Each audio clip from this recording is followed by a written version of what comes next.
There's a good example from the 2nd Battalion of the Royal Regiment of Fusiliers who came back last week from Helmand Province in Afghanistan.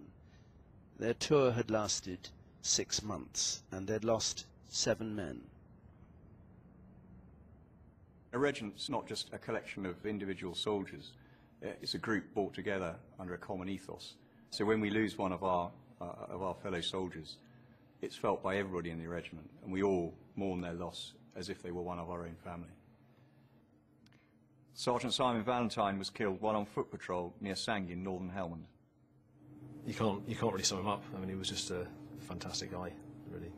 He's got a lot to do as the platoon sergeant, always running around all over it, as he used to say. He used to sort of spend about 5 or 10 minutes with his hair on fire, and then eventually he'd get it all sorted, as he always did. And he used to come up to me and go, "See, boss, I told you, I'm awesome." Sergeant Valentine, with his love of Superman and superheroes, all that kind of caper, like buying badges to wear out on patrol, wearing socks and boxers at Superman and superheroes.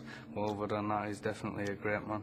And if I could be half the man that he was, then I know I've done a good job in my life.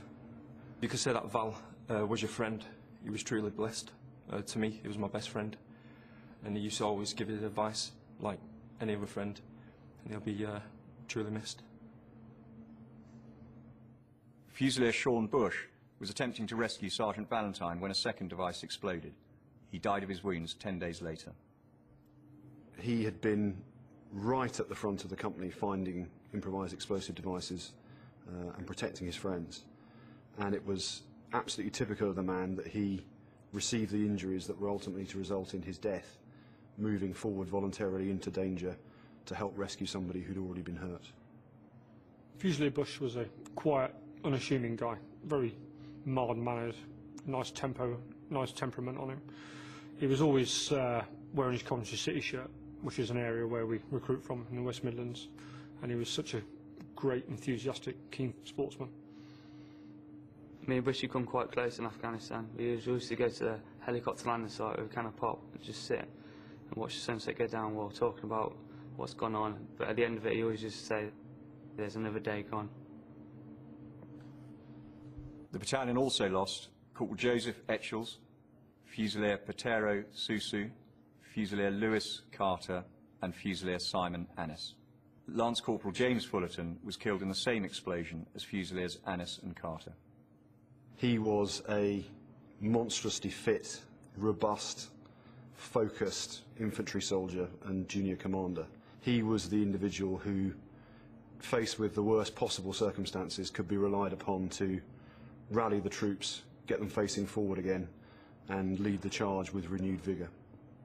Many times I trusted him with my own life, and I had no hesitation in doing so. He was a man of sort of immeasurable moral and physical courage. He was a rock to his soldiers, and I know they all adored him. As a friend, you couldn't ask for anything more. You know, he had a great sense of humour, but on the other hand, if you were feeling down, he'd always take you to one side and he'd always make you feel better. He was unique. He was an absolute gem. We do have a saying in the Royal Regiment of Fusiliers that once a Fusilier, always a Fusilier, and we will never forget those we lost this year in Afghanistan.